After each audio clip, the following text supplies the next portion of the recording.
Hello everyone, today I'm going to be watching Too Fancy Too Furious Wine by internet historian. Now here's the thing, I myself never had like a bottle of wine and like have seen wine in that manner, but I had wine at parties when they give you a glass at sometimes, but again very unfamiliar with the whole wine business. So let's see what wine actually is, how it's made of. I mean, it's internet historian, so we're not going to really get any new information, but again, why should be? 3, 2, 1, go.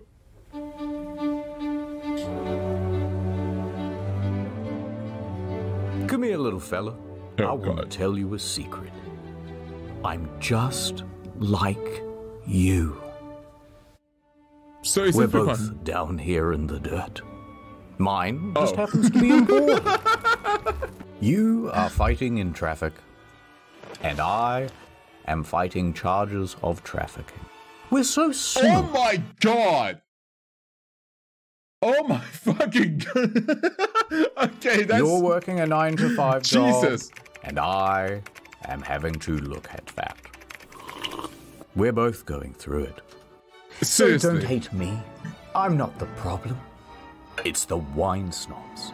They're the ones that look down on you. Holy shit! Who made? What movie is this from? Yeah, these are super posh. And frankly, I don't blame him. No, he's learning. Listen, let me pull you up by your bootstraps. What the fuck? What if I made you my little Pygmalion? That's a reference that you wouldn't get. You know what? Perhaps I shall make a series of videos that will give you some sort of clue about... What did you do to my... You know what? Perhaps I shall make a series of videos that will give you some sort of clue about fancy things. Yes, that's what I'll do. Something to give you just enough information to bluff your way through a fancy dinner. Did you know that Da Vinci painted... Oh my god, this guy, I love him. I love him. He's the water review, food review, everything review. Mona Lisa? Somebody had to hold open the gates for the barbarians. Why not me? So let's do it. Let's look at... Oh god, wine. The Mountain Dew of upper society. With wine, there is only one rule.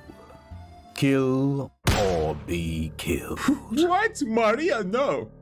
And if you want to survive the night, goddamn it. Here are 6 things you should know about wine.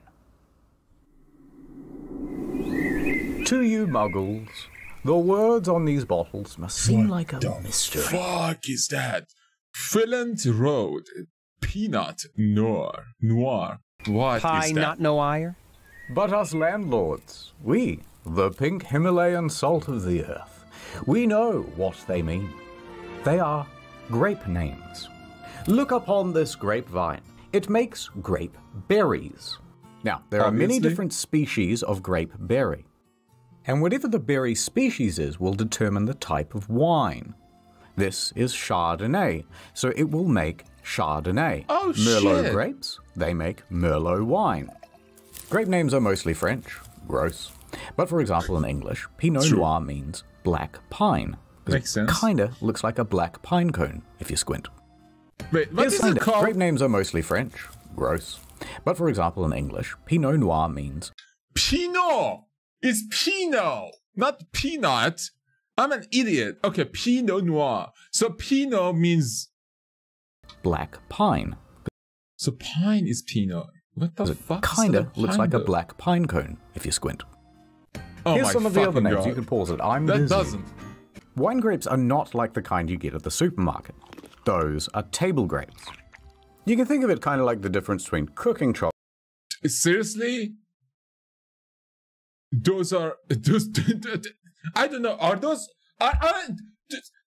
real? Come on. Or maybe they just zoomed in on the picture so much. Those look like a fucking apple. Like they look so big.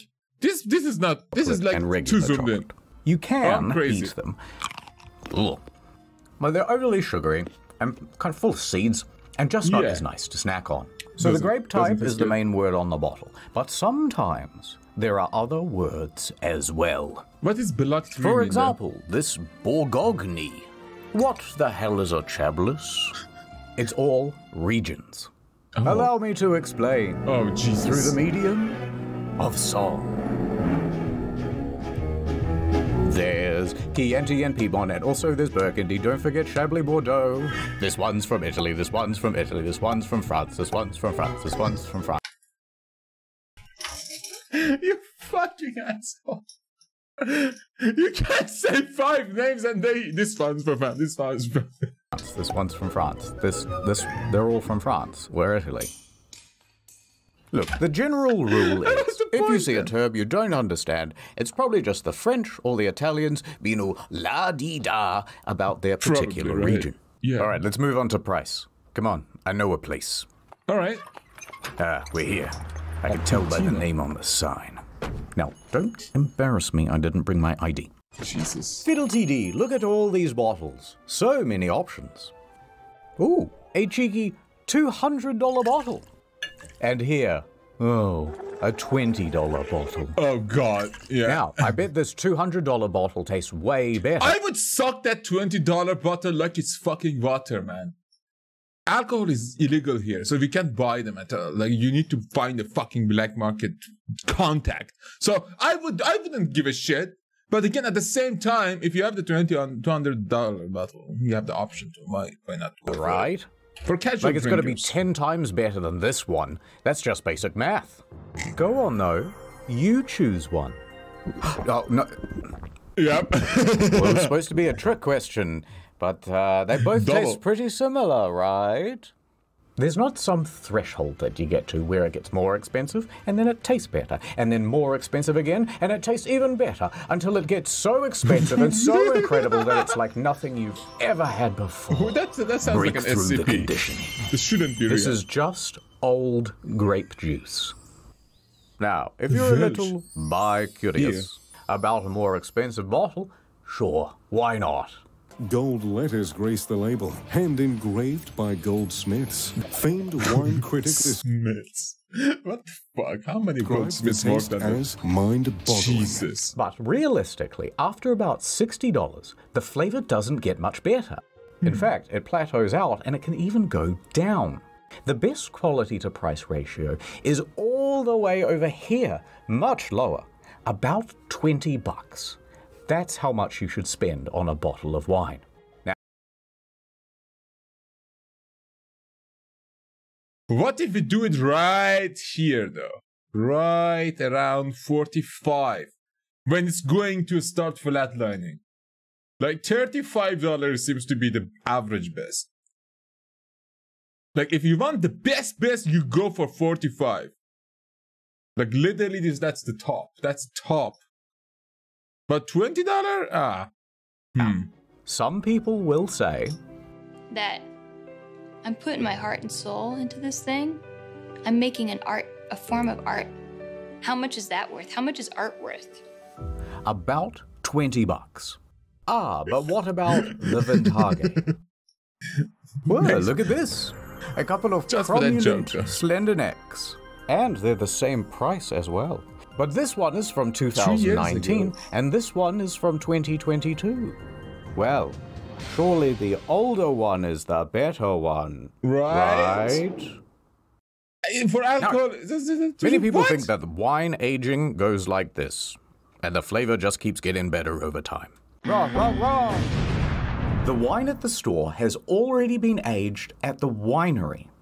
I don't need to be more aged by sitting on this shelf and just collecting dust, or spending And years at the light. back of your pantry at home. If I'm for sale, I'm ready to be consumed. I'm ready to have your hot lips wrapped around me. Oh my In fact, God. the general rule Stop goes, it. a corked bottle should be drunk within 5 years, and a capped bottle within 1 year. Come, there's more.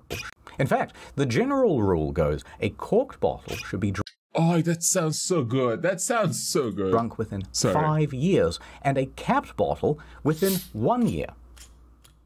Come, there's more. Let's pretend I am a waiter at a restaurant. Oh, You Jesus. happen to be wearing a shirt And so I have mistaken you as a paying customer. I would As a like a waiter, cheeseburger. The first thing I will press you about will be I don't know food how to pairings. White wine with fish? A Merlot with pork? Well, kid, I'm going to have to pair this truth nugget with something you don't want to hear. The food pairing doesn't really matter. It's all completely subjective. Yeah, I It's would cuisine think so. by horoscope. Why would that matter, though? Like, It's food it probably is a astrology. misconception to some people. Pay no attention to the sommeliers in the comment section. They are bullshitting to upsell. Into the Oh my, it's called YouTube. Oh my god. What the fuck? Who is this guy? It's cuisine by horoscope. It's food astrology. Pay no attention to the sommeliers in the comment section. They are Oh my god. bullshitting Okay, to that makes upsell. more sense. I was gonna. Get the more expensive one. It goes better with the spaghetti. Of course. They are a Pisces, and you my shouldn't God. trust their opinion anyway. At all. Something else to expect at a restaurant? Except for the health of the Expect food, to maybe. get ripped off by the markup. Most restaurants add a 250 to 300% markup on their wine. And the cheaper the bottle, the higher the proportional markup tends to. What? Why are poor people need to suffer more? Like, why is it always like this shit? Holy shit, when you want to go buy a glass, it's gonna be so much more expensive proportionally to the fucking bottle. I mean, that's obvious, but again, there should be somewhere you can go buy cheap.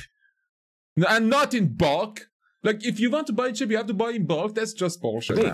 So a $20 bottle will turn into an $80 bottle. Jesus But a $100 bottle may only rise to $150. Most people get the second cheapest bottle on the menu, regardless of the pairing, and that'll do just fine. And that's it. No more tips. Unless you want to leave me one. Actually, you know what? I got a fucking tip for you, mate. Ad time. I Like, bet you one. that is just us awful behavior, right? To be fair, it is capitalism. That is like capitaling on just everything. So yeah, it makes sense. The fact that you is it the fact that they say you can't bring your own drinks? If that's, I mean, if that's a fact, it's such a bullshit fact. Like, we were in a restaurant and I literally went to the next supermarket and bought 2 big bottles of soda, went back and we drank with those because the soda, they didn't have like big family sodas. They had like one bullshit bottle sodas. And I was like, yeah, fuck you. They didn't say anything. So I don't know if you can do that in other countries. I mean, you can sneak it in like in your thing, like in like a thermos. I don't know. Probably not. Probably they figured it out. And how I threw you got out. this cog in my knee. That's because I became the face of Incogni, the service that helps you be forgotten on the internet. I used to be a humble internet? florist. One day we received a shipment of forget-me-nots. But inexplicably I fell in and ate a bunch of them. I forgot everything that day. My address, my web browsing habits, where I worked, what my child's face lookght like. What I was supposed to pick him up from daycare, so that was kind of embarrassing. I just picked one of the kids that kind of looks like me. Why do you look? Oui, monsieur. Close enough. Have you ever signed up for some dodgy website? Have you ever dodged up for a legitimate website and What they sell is all your that? details Is onto that a a dodgy crack? website? That's where I come in. Incogni man and Anona boy. Je n'ai pas les oublie pas. There are Anona data boy. miners out there, Jesus. data collectors, creating big servers all around the world. They take your name, your address, and your IP, and together they make a big profile, and that lives forever.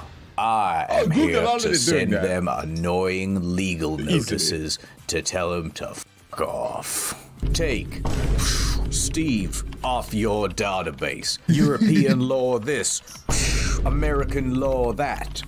Go to incogni.com/internet store to get I think 60%. I think it's mostly California and EU, right? Some EU puts EU when it puts its like hand down. Sometimes it's just every fucking YouTuber goes crazy about it, and you Set learn off about an it too. annual plan. The cog signal. I swoop into the data centers. Legal notice. Tangle up their processes with admin. Who are you? That's not gonna do shit. I don't know. Oh, wait a minute. Inganukni, ma'am. Go to No! incognito.com/internet historian. I said dumb! Incogni man. Remember me? Oh my Yeah. god! Holy shit! Fucking cello version of Johnny Silverhand's music? Who's the kid? Je suis très affamé, monsieur, s'il vous plaît. Whoa, that's a good deal. Ad over. Welcome. It is a good deal for 60% off a yearly option. What was it before that though? And what is the monthly option? How much of a ripoff is if you buy the monthly option or the yearly option? That's my only question. Is it like they're just giving you such a ripoff and you're like, don't buying in bulk? Who's the kid? Because the reason is I'm not buying in bulk because that just encourages wastefulness of like food and like paper shit. Yes. No. Who's the kid? Je suis très affamé, monsieur, s'il vous plaît. Whoa, that's a good deal. Ad over.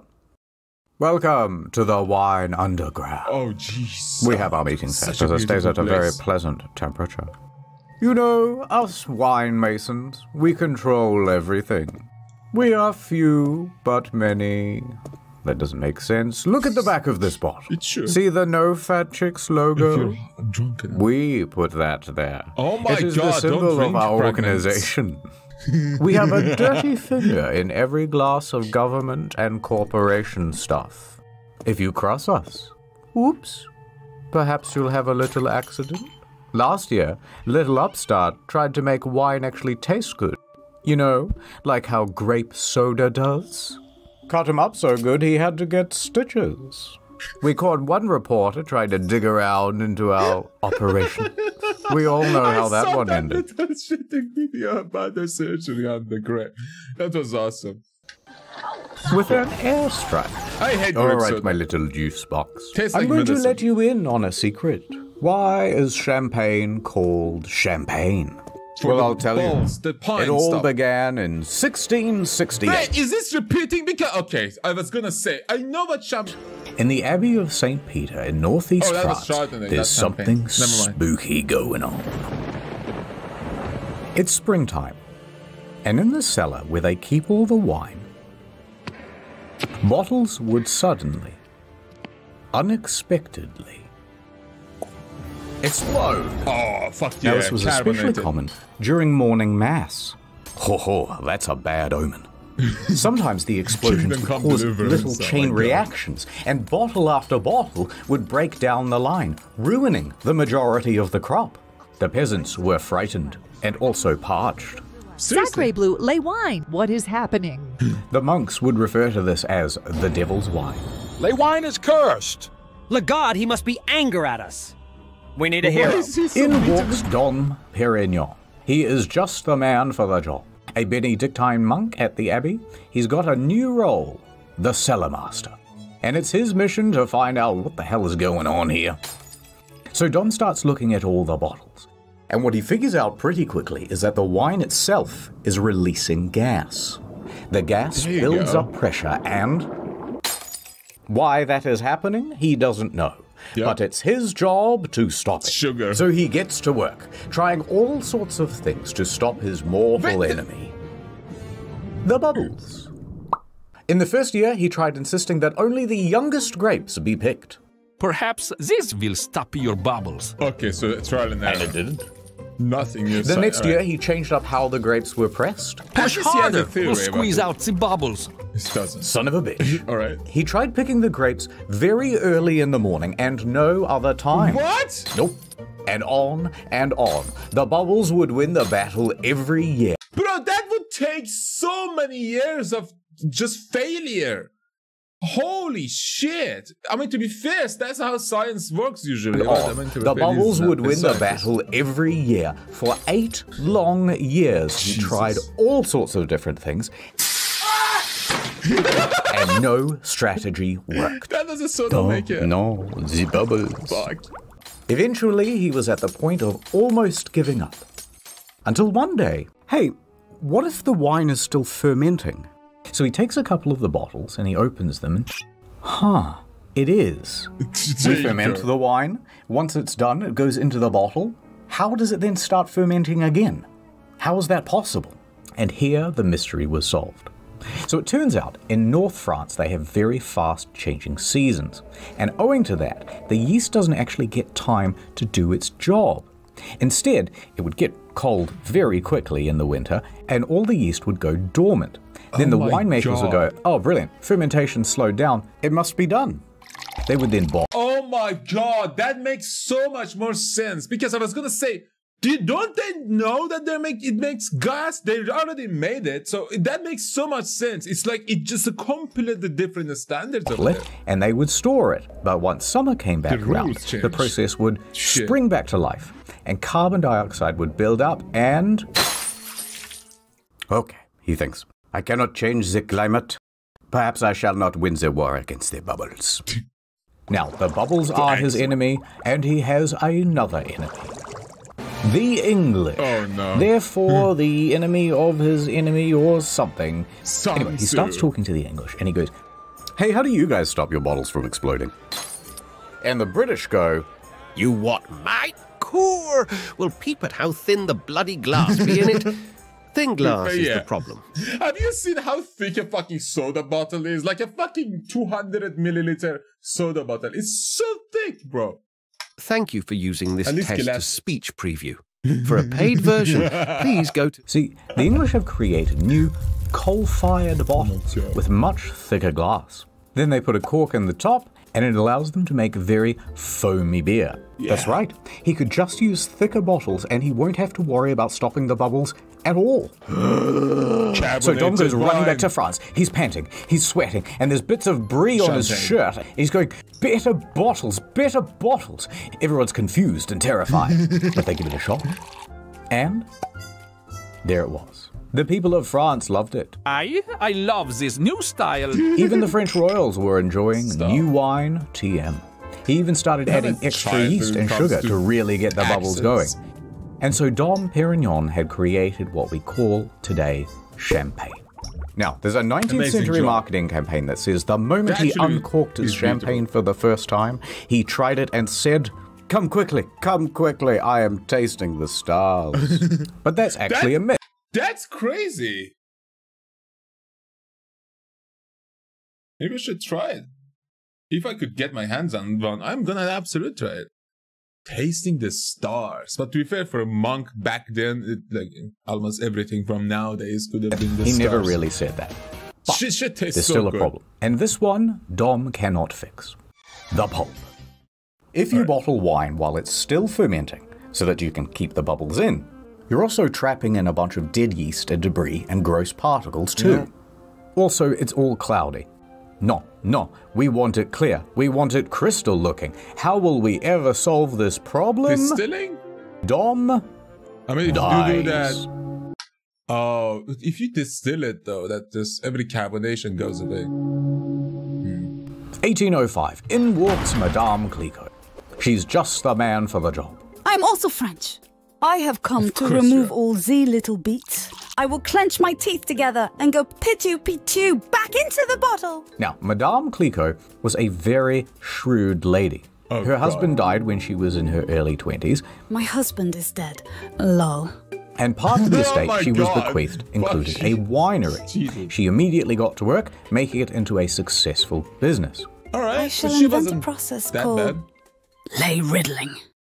Here's what you do, right? You put these bottles on a rack at a 35-degree angle with the top facing down. Every 2 days, she would give the bottle a little shake and slightly increase the angle. After 8 to 10 weeks, all of the sediment would come to rest in the neck of the bottle. All right, quick tangent. Did you know that when you increase the salt concentration in water, you can drop its temperature down much lower without it freezing? Tangent over. So she takes this sub-zero salt water and dips the neck of the bottle in there. Then lets it sit until the neck freezes. Now you have a sort of frozen cork filled with all of the gross pulp, and then you simply pop off the top. And the whole thing goes shooting out as a fun prank for your friends and family. Let's tangent over. So she takes this sub-zero salt water and dips the neck of the bottle in there. Then you can drop its temperature down much lower without it freezing. Tangent over. So she takes this sub-zero salt water and dips the neck of the bottle in there. Then lets it sit until the neck freezes. Now you have a sort of frozen cork filled with all of the gross... Yo, what? So wait, they dip it in salt water backwards, or they drip salt water inside? I don't quite understand how this process works. Pulp, and then you simply pop off the top. And the whole thing... That's so sick that it sucks all the fucking bullshit. Because, okay, I tried making some, like, wine, vodka, obviously, with raisins. And it was disgusting. So that is something I want to learn. Without distilling, it's so difficult. Without distilling, it's so difficult to not taste awful. Goes shooting out as a fun prank for your friends and family. Then they add in a little more extra base wine and sugar and leave it to age. And with that, Clicquot has just created a clear, sparkling wine. And that is Ridley. And Madame Clicquot is... That's actually very smart. The Riddler. Awesome. Awesome. So Dom Perignon and Madame Clicquot are both credited as the godfather and godmother of champagne. Today, the Dom and Clique brands are owned by LVMH, the same parent company that owns Louis Vuitton, Tag Heuer, Tiffany & Co., Hennessy. Of course Actually, it is. pretty much every luxury brand. But why is it called champagne? Well, that's because it comes from the Champagne region, you dummy. Oh. And anything else with bubbles is just sparkling wine. Thank you. End of part 1. Please. Oh, it's you. I was just looking out over the sunset. You know how it is. Thinking about stuff that happened in the past. I remember it all too well. It was literally 1984. I was walking home with my parents from the opera. Come on, keep up. We're nearly there. Hey, let's take a little shortcut, they said. Don't be fucking... We were walking down a well-lit alleyway. It was nothing but quaint restaurants and bistros. Then suddenly, a man holding a bottle of Shiraz came out of nowhere. Just a tipple, he said. I was terrified. I knew nothing about wine. Go on, he said. My hands were shaking, knees weak, arms heavy. Complex aroma, wouldn't you say? What is this dude's face? Where is he from? Why does he look so evil? Oh my god. Ooh. Very good tannins? Oh, really? Yep. What's a tannin? I don't know. Well, you're fucked. My parents died from embarrassment right there on the spot. I'm sorry, Dad. From embarrassment. Just a tipple. What is a tipple? It's too late for me, but I don't want the same thing to happen to you. Please let me know. Oh my god. That's why we have to learn about how to serve wine. Oh.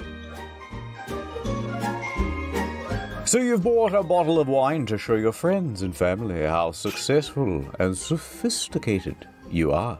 Did you know that Da Vinci painted the Mona Lisa? So let's go through how to serve the big three. Stop. White, red, and champagne. Let's say you've bought champagne.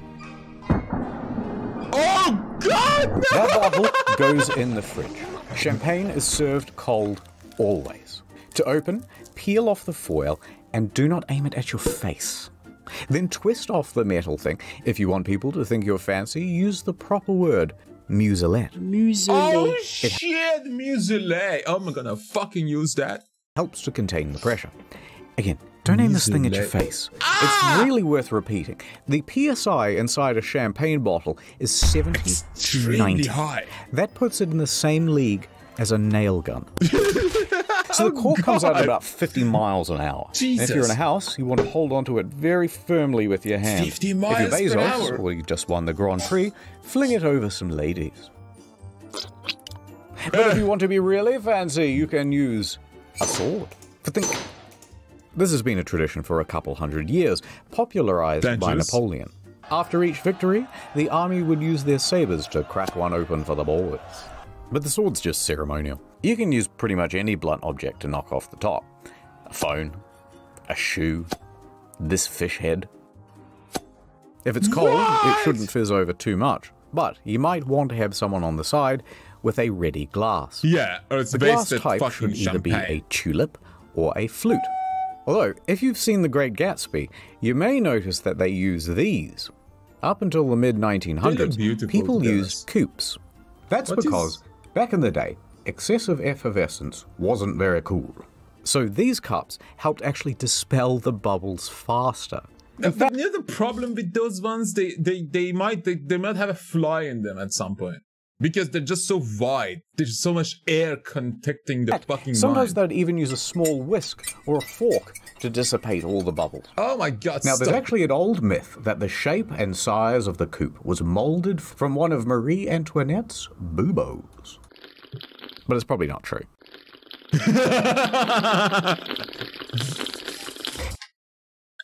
Eventually, bubbles became a fancy feature, so the flute was adopted.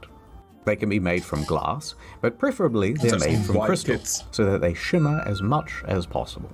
And the best flutes would also feature a small rough spot right there at the center of the glass at the bottom to create a sort of tornado of bubbles.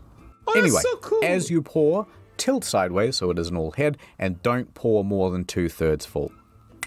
Done. White wine. Done. Okay, so around like 2 inches off the top. White wine. White wine is best served chilled too. 10 to 15 degrees though, not fridge cold. Use a small glass bowl and pour to about half full. And when you drink, do a little sniff test and, aerate it a bit. Then hold it down low on the stem so your hands don't heat up the liquid. If it's not to your taste, cover it with 50% Sprite and add a few ice cubes. Done. Reds. Lovely. Red wine These are is my not favorite chilled. red It ones. is served at room temperature. When you first open it, you're supposed to let it sit for a while to oxidize. That gives it more flavor. Although if you don't want to wait, you can just pour it into a decanter. That does the same thing. To drink from, we want a big bowl on a stick. So you get a full face of the aromas of the great blood. Oh my god, it's not a fucking oxygen mask. Listen, so here's the thing. They say it's not served cold, but can you chill it and drink it like that? Or that just makes it taste worse? Because I never drank something alcoholic warm because it makes me want to fucking vomit. Maybe it's just designed that there, so it's gonna make you nauseous if you drink it cold. I don't know. Or maybe it's just the prestigious status of it that if you want to drink it in an establishment, the only way to drink it properly is warm. Not warm, like when you pour the thing, fill it about 1/3 full. That's pretty much it. However, when it comes to wine snobbery, red wine snobbery is at the top of the Maslow hierarchy. Crushed white rock. Red wine.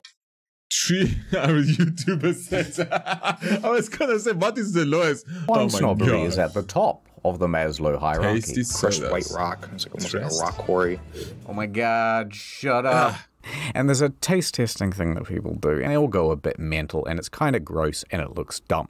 But if you think you're ready for the ultimate test, ready to take the one-chip challenge of enology, then here's how you do it. When the waiter comes over, insist on taking a teensy sample. Inspect for color, clarity, and legs. Legs refers to how viscous the wine is. Smell it. Smells like a red wine.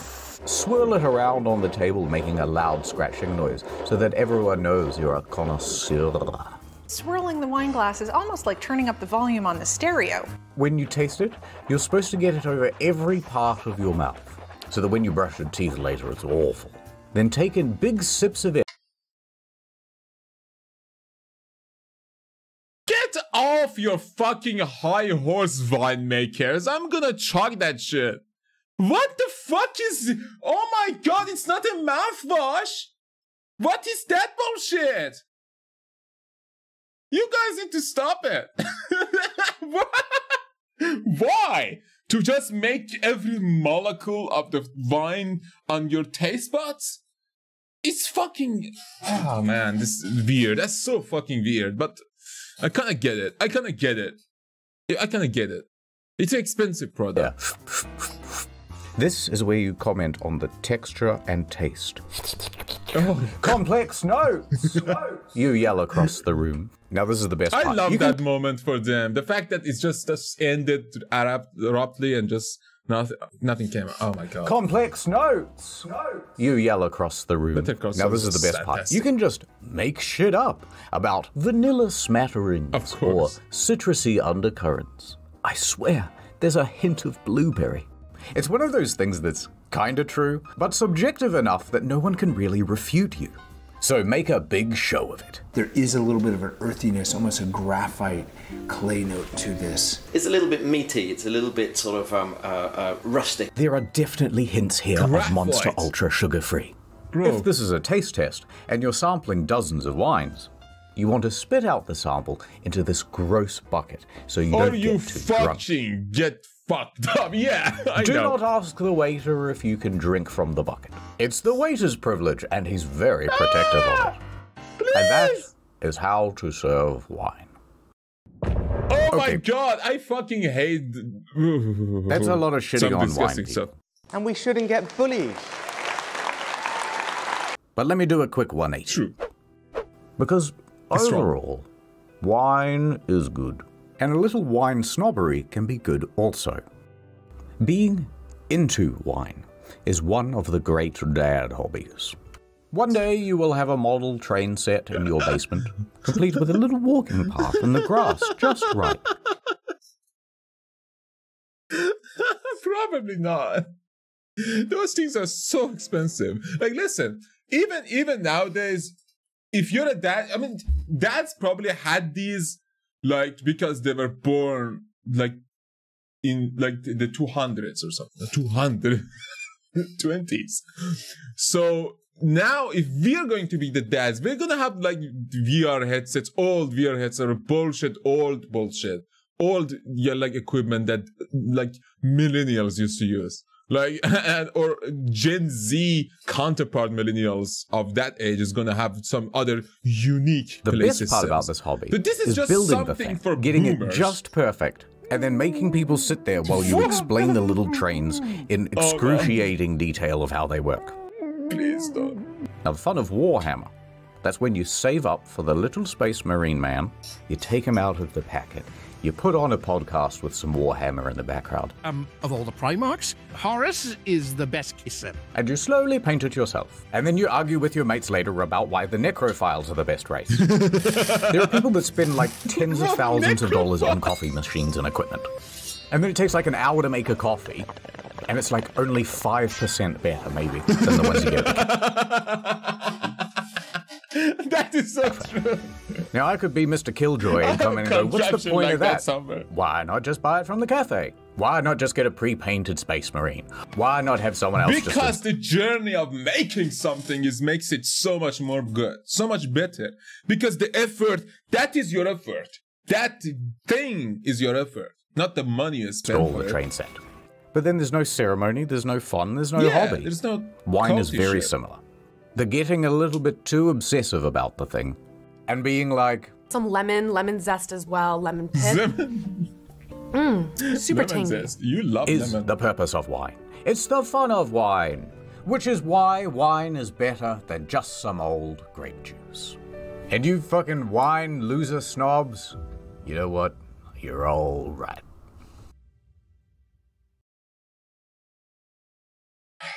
And that's about it. I really want some wine. There's just one last really thing want left. some wine now. The practical.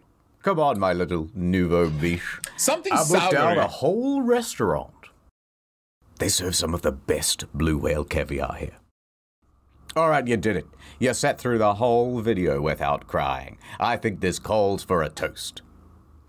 Steady now. Whoop. Ah! Uh-oh. Rest in peace, later. I can't believe you killed again. But it's okay. I feel like we're becoming close friends who can keep secrets and stuff. And because we're such close friends, He got beaten to the chest once. Why is his head and his shoulder gonna keep fucked? teaching you things. And why is it the girl? That's now? right. You're gonna be just like me. Oh no. I just cannot tell which of this is blood and which wine. By the way, this is the second video. If you haven't seen the first one, which is on Fancy at the Theatre, go look at it over here. That taught me a lot about art as There's well. also Fancy, the Arts on Incognito. That's already live. And there's the next Incognito on its way. Do not forget story mode. Do not forget Incogni. And do not forget to dream. I did some. All of them failed. But I now know more about wine than I know so much more about everything. I know that wine is not champagne. Or is it? Fuck. The thing is, the way he goes is the fact that some wines are carbonated, but not all carbonated wines are champagne. That's basically what I learned. And some of the other things, like how to taste it, how to smell it, how to be a snob about it. Just too much, though. Thank you, Internet Student, for that. Brilliant. But now, everyone, I hope you enjoyed. Please leave a like and subscribe. For now, have a nice day and goodbye.